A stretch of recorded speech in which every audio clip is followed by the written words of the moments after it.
नमस्कार, commodity roundup में आपका स्वागत है। मैं हूं मनीषा गुप्ता। आज हम बात करेंगे कच्चे तेल की, जहां पर $100 के पास कच्चा तेल फिर से पहुंचता हुआ नजर आ रहा है। इस हफ्ते की अगर बात करें तो 5% की तेजी के साथ दोनों ही क्रूड वैरायटीज में कारोबार है। और बात करेंगे सोने चांदी की, जहां पर तेजी अब भी कायम है। डॉलर में जो गिरावट है और इन्फ्लेशन के आंकड़े कम आए हैं, उसका फायदा हमने सोने चांदी में आता हुआ देखा है। बाजार को लगता है कि आगे जाकर सेंट्रल बैंक की तरफ से बहुत एग्रेसिव इंटरेस्ट रेट हाइक नहीं होगी, उसका फायदा सोने चांदी दोनों को मिला है। साथ ही बात करेंगे हल्दी की, क्योंकि आज तीसरा ऐसा दिन है जब लगातार गिरावट हमने यहां पर आते हुए देखी है। पिछले 3 दिन की अगर बात करें तो करीब 7-8% की गिरावट ऑलरेडी हल्दी दर्ज कर चुकी है। क्या रखेंगे आगे से स्ट्रैटेजीज, इन सब पर बात करने के लिए हमारे साथ जुड़े हैं कुंवर जी ग्रुप के रवि दियोरा, एमिरेट्स एनबीडी के धर्मेश भाटिया और एनसीडीएक्स में टर्मरिक प्रोडक्ट एडवाइजरी कमेटी के सदस्य पूनम चंद गुप्ता। आप सबका कार्यक्रम में स्वागत है। रवि, आप कैसे देखते हैं सबसे पहले तो कच्चे तेल के प्राइसेस, क्योंकि यहां पर अच्छी खासी बढ़त लौटते हुए देखी है हमने। नेचुरल गैस की बात करें तो कल यहां पर 7% की तेजी थी। कच्चा तेल लगातार पॉजिटिव चल रहा है। जो हल्की सी गिरावट फिलहाल बाजार में अभी देखने को मिली है वो शायद इसलिए है क्योंकि यूएस की इन्वेंटरीज में 2 हफ्ते से लगातार हमने इजाफा आते हुए देखा है, लेकिन तो भी 99 के ऊपर अभी भी ब्रेंट यहां पर बरकरार। जरूर से जो लोअर लेवल से जो रिकवरी आई है उसमें पर्टिकुलर जो रिपोर्ट निकल के आई ओपेक की एंड एज वेल एज देखे तो आगे आईए की भी रिपोर्ट थी। सारे में डिमांड सबने डाउनग्रेड किया है, बट साथ में सप्लाई का आउटलुक भी सबने डाउनग्रेड किया है। और अभी जिस हिसाब से पूरी अगर रिपोर्ट का एनालिसिस करे तो रशिया की सप्लाई काफी मेक और ब्रेक आगे जाके हो सकती है। अभी मार्केट का ऐसा मानना है कि आगे जाके रशिया की सप्लाई है वो मार्केट से थोड़ी थोड़ी हटेगी और यहाँ से प्राइसेस में थोड़ा गिरावट देखेगी। गोल्डमैन ने भी अपने रिपोर्ट में हाईलाइट किया है, तो पर्टिकुलर मुझे लग रहा है कि ये काफी इंपॉर्टेंट फैक्टर रहेगा। बट अभी 100 के लेवल के करीब ब्रेंट में एक अच्छा रेजिस्टेंस है। मुझे लग रहा है कि यहाँ पे प्राइस रिकवरी के बाद थोड़ा बहुत कंसोलिडेशन का माहौल रहेगा। ओवरऑल मुझे 100 102 के ऊपर मुझे प्राइसेस सस्टेन करे, ये डिमांड फैक्टर से नहीं दिख रहा है। तो ये जो सप्लाई का फैक्टर है, यहाँ से $1-2 की और तेजी आपको क्रूड में शायद शॉर्ट टर्म में देखने को मिले। बट मुझे लग रहा है कि हायर लेवल पे डिमांड का भी कंसर्न रहेगा। 102 101 के करीब रेजिस्टेंस फेस करेगा। अगर स्ट्रेटेजी वाइज बात करें तो डोमेस्टिक मार्केट में अगर कुछ नई स्ट्रेटेजी आज लेने, तो मुझे लग रहा है कि आज के दिन में एटलीस्ट बाय का व्यू रखना चाहिए। बाय एंड डिप्स का स्ट्रेटेजी में यहाँ पे रिकमेंड करूंगा। 7400 के करीब अच्छा सपोर्ट है, बाय करें। 7320 का स्टॉप लॉस, और मुझे लग रहा है कि ये रिकवरी में 7600 तक के एक लिमिटेड टारगेट आपको देखने को मिल सकते हैं। साथ ही बात यहां पर गैस की करेंगे, जहां पर कल यहां पर 7% का इजाफा देखने को मिला और $8.8 पर MMBTU के हमने हाईज भी बनते हुए देखे। रवि, यहां पर क्या व्यू है, क्योंकि ये एक और हफ्ता है जब गैस के भावों में भी बढ़त के साथ काम जारी है। बहुत गिरावट सस्टेन होगी नहीं, क्योंकि गैस में ज्यादातर देखे तो क्रूड से थोड़े फंडामेंटल अलग है। क्योंकि गैस में धीरे धीरे जैसे ही हम विंटर के और मूव करेंगे वैसे वैसे वहां पे थोड़ा मार्केट में एंजाइटी बढ़ेगी। क्योंकि अगर रशियन सप्लाई यही लेवल पे यूरोपियन रीजन में रहा तो एक बड़ा एनर्जी क्राइसिस डेवलप होगा यूरोप में। और प्राइसेस जब एनर्जी क्राइसिस या सप्लाई की जो शॉर्टेज होते हैं तब प्राइसेस कोई हायर लेवल या लोअर लेवल नहीं देखते, प्राइसेस में अपर बैंड ही रहेगा। तो मुझे लग रहा है कि यहाँ पे एक इजाफा ही रहेगा। हालांकि कल 7% के तेजी के बाद शायद आज थोड़ा बहुत कंसोलिडेशन करके नीचे 680 682 तक के लेवल मिले तो एक बाइंग के अपॉर्चुनिटी के दौर पे देखना चाहिए। 672 स्टॉप लॉस। यार मुझे मानना है कि ये आज या कल के मंडे के सेशन में 710 तक के लेवल्स दिखा सकता है। जो लोग सेफ ट्रेड कर रहे हैं वो शॉर्ट टर्म में नेचुरल गैस में ऑप्शन से ट्रेड करें। ऑप्शन में लिक्विडिटी भी ज्यादा है, और सेकंड क्या है कि आपका रिस्क भी थोड़ा बहुत लिमिटेड हो जाएगा। क्योंकि ओवरनाइट क्यूज रोज चेंज हो रहे हैं, तो रोज 40-50 पॉइंट की मूवमेंट इंट्राडे में ही आती है। तो मुझे लग रहा है ऑप्शन 700 का स्ट्राइक का जो कॉल ऑप्शन है वो 32 के करीब आप बाय करें, 18 का स्टॉप लॉस लगाए। शॉर्ट टर्म ये ऑप्शन 70 तक के टारगेट दिला सकता है। तो मुझे लग रहा है कि सेफ ट्रेडर है वो ऑप्शन से नेचुरल गैस में बाय का व्यू रख सकते हैं। ऑलराइट, तो ये स्ट्रैटेजी यहाँ पर ऑयल एंड गैस में निकल के आई है। जहां तक गैस की बात है, ऑप्शंस के थ्रू आपको यहाँ पर कारोबार करना चाहिए। क्लियरली वॉलेटिलिटी यहाँ पर 5 से 7% की डेली देखने को मिल रही है। आप कैसे देखते हैं Dharmesh oil and gas as a market को, एज अ सेक्टर को, और यहाँ पर आपकी टॉपिक्स अब क्या रहेंगी अगले हफ्ते के लिए? देखिए, कच्चे तेल की बात करूं तो मैं कच्चे तेल में थोड़ी सी फर्मनेस एक्सपेक्ट कर रहा हूं। मार्केट में अच्छी खासी रिबाउंड आ चुकी है और प्राइस में मुझे लगता है थोड़ी स्टेबिलिटी आएगी और प्राइस $100 से लेके $103 तक के लेवल्स के बाउंस बैक की एंटिसिपेशन कर रही है। रही प्राइस डोमेस्टिक मार्केट की बात, तो मैं एक्सपेक्ट करता हूँ 7,500 से 7,700 तक के लेवल आपको शॉर्ट टर्म में देख सकते हैं।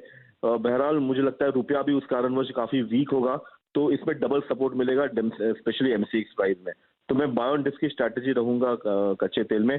रही गैस की बात, तो नो डाउट मैं रवि से सहमत हूँ। मैं एक्सपेक्ट करता हूँ कि इसमें स्पेकुलेशन काफी हावी रहेगी और आगे चल के प्राइस काफी मार्केट कॉन्टैंगो में आ चुके हैं। ठंडी का माहौल आएगा तब स्पेशली सप्लाई कंस्ट्रेंट काफी हाई है।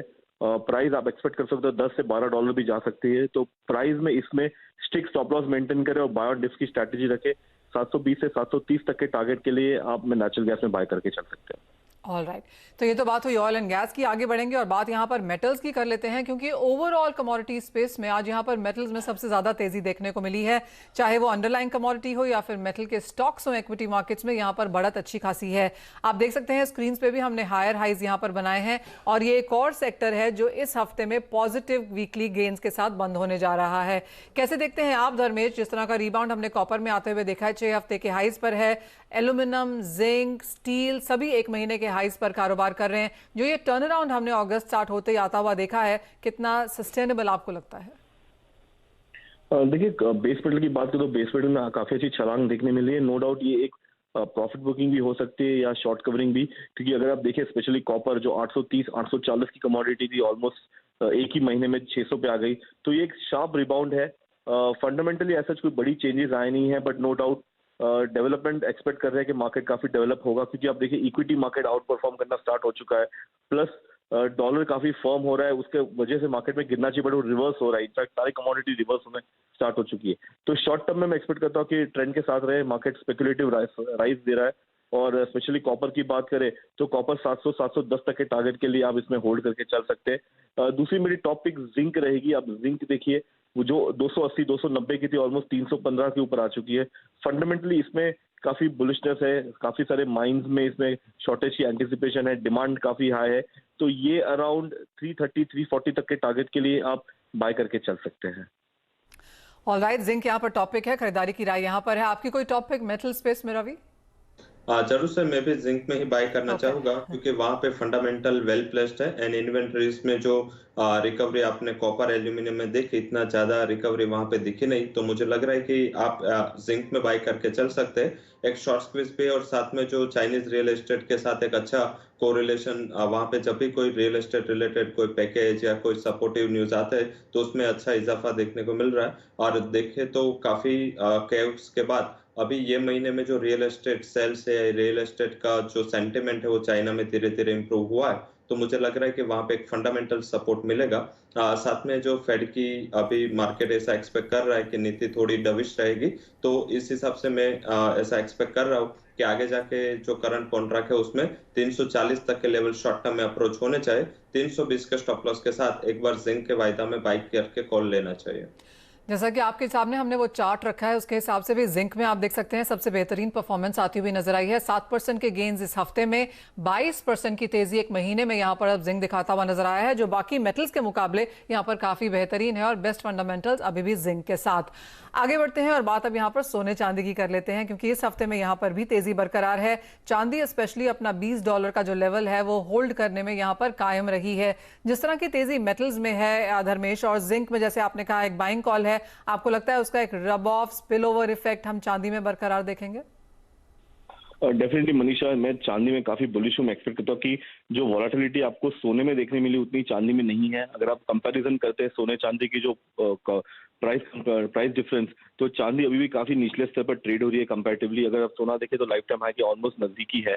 मेरे हिसाब से शॉर्ट टर्म में मार्केट इसे पुल बैक रैली दे सकते हैं और 22-22.5 तक के टारगेट के लिए डॉलर में इंटरनेशनली और डोमेस्टिक मार्केट की बात करें तो रुपए के कमजोरी के कारण प्राइस में अराउंड 63-64,000 तक के लेवल्स आपको शॉर्ट टर्म में देखने मिल सकते हैं। ये कमोडिटी में मैं स्पेशली बाइंग साइड में ही रेकमेंड करूंगा और बाय ऑन डिप्स की स्ट्रेटजी दूंगा। आपकी स्ट्रैटेजी तो क्या होगी? एक तो वो है, और आपके अपसाइड टारगेट्स यहाँ पर चांदी में क्या हैं? जरूर से मेरे भी चांदी में खरीद की सलाह है। एंड फेड की मींस के जो यूएस के इन्फ्लेशन के बाद जो भी मार्केट में फंडामेंटल में चेंज हुआ, रिस्क ऑन एसेट क्लास अभी काफी अच्छा परफॉर्म कर रहा है, तो ये रैली में पार्टिसिपेट करना चाहिए। और वैसे भी देखे तो काफी टाइम से ये कंसोलिडेशन का पार्ट था। मुझे लग रहा है कि सिल्वर गोल्ड दोनों में बाइंग की स्ट्रेटेजी रखनी चाहिए। हालांकि गोल्ड में मोमेंटम थोड़ा टैपिड रहेगा। साथ में सिल्वर की बात करें तो सिल्वर में 58,500 के करीब लेवल चल रहे हैं। अगर 58,300 के करीब मिल जाए तो वहां पे एक बार बाइंग की अपॉर्चुनिटी के दौर पे देखना चाहे। शॉर्ट टर्म के लिए 57,700 का एक स्टॉप लॉस रहेगा। मुझे लग रहा है कि 60,000 तक के लेवल आप 1 से 2 ट्रेडिंग सेशन में वहां एक्सपेक्ट कर सकते हैं। तो चांदी में मुझे लग रहा है कि ये आगे और बढ़त है वो देखने को मिल सकते हैं। सोने में बाय ऑन डिप्स की सलाह रहेगी। अगर 50,200 तक के लेवल्स मिल जाए तो एक बेटर अपॉर्चुनिटी रहेगी। फेस्टिविटी अभी स्टार्ट हो रहे हैं, तो मुझे लग रहा है कि इंडियन फेस्टिविटी के बाद यूरोपियन एंड यूएस में क्रिसमस एंड बाद में लूनार, तो अभी टिल फेब्रुआरी एक फेस्टिविटी की फिजिकल डिमांड का सपोर्ट वहां पे गोल्ड में भी देखने को मिल सकता है। तो मुझे लग रहा है कि शॉर्ट टर्म में आपको 50,800 तक के लेवल गोल्ड में भी देखने को मिल सकते हैं। वहां पे बाई पोजीशन लेनी चाहिए, बट ट्रेड शॉर्ट टर्म के लिए होना चाहिए। इंट्राडे में शायद इतना ज्यादा मोमेंटम ना हो।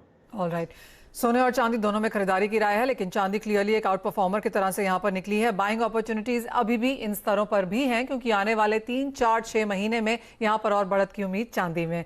धर्मेश, बहुत शुक्रिया साथ जुड़ने के लिए, तमाम कमोडिटीज पे राय देने के लिए।